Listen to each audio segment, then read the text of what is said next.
Teresa Donner here from Liberty Nation, and with me today is author Teresa Reed. Teresa went to the Trump rally in Phoenix, Arizona last week, wrote a very popular article, and I thought it would be interesting to hear a little bit more about what she experienced at the Trump rally. Teresa, we've heard a lot from the establishment media about thousands and thousands of protesters. What was your experience? Our experience was exactly the opposite of what the news was reporting.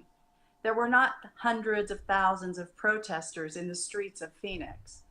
As a matter of fact, they had them quadranted off in a couple of areas and, maybe 500.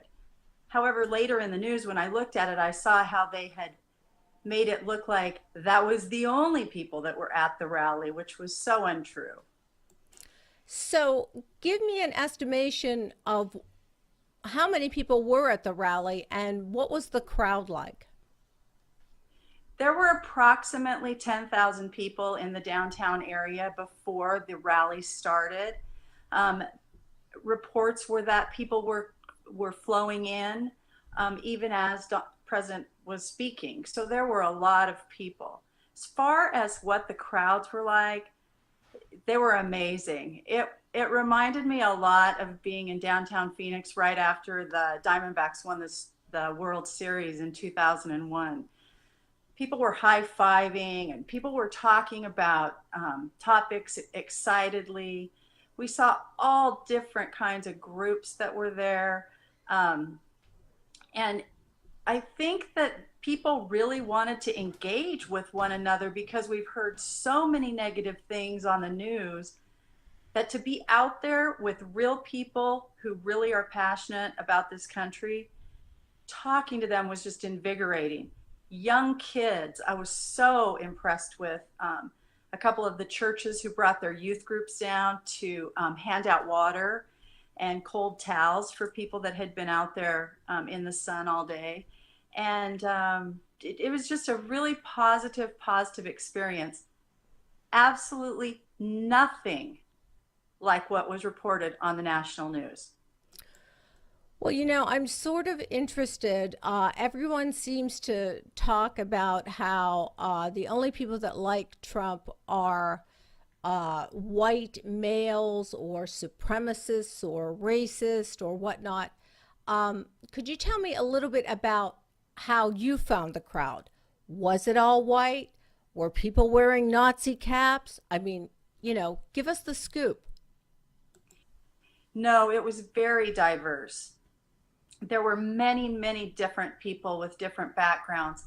I did not see anyone with any sort of a white supremacist logo or any kind of a hatred logo. Most of the people that were out there were veterans. There were a lot of mothers bringing their children to see the President of the United States because it's such an honor.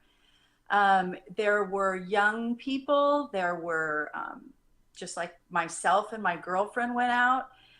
It was a very mixed group of people of every nationality. We met this family, a black family, and had their posters said, "All lives matter," and they were walking up and down the street. And when we talked to them, they said, we just want people to know that we're for peace and we're for prayer. Then we also met a family from down near the border. They brought 11 of their 33 family members to the rally. They wanted to show support for President Trump and building the wall. However, the mother did tell me one thing, and I thought this was great. She said, everyone wants to nitpick every word President Trump says. And really, all we wanted was a wall or some form of a barrier so that people could just not come in.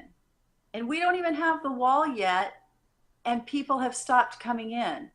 She said, down where we live, life has changed since he's been in office for the better. But no one comes and talks to them. Nobody asks them how it's going. She said what they do is the media who want the story, troll around in the small town and they find somebody who can be negative, and that's the story. You know, I'm wondering if in the interviews you conducted, did you sense from people a sense of disappointment? Trump administration hadn't accomplished enough. Did you sense a real frustration with the president? No, I did not feel a sense of frustration for the president in the things he is doing or the things he has not accomplished.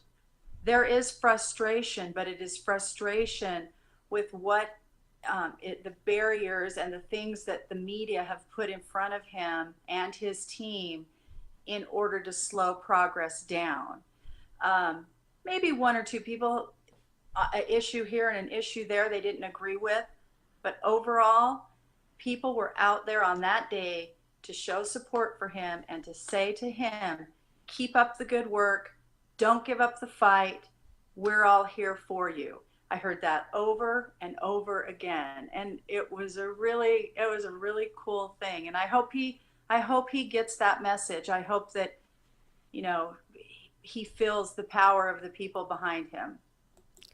Thank you very much. LN author Teresa Reed. I'm Lisa Donner, and this is LN TV.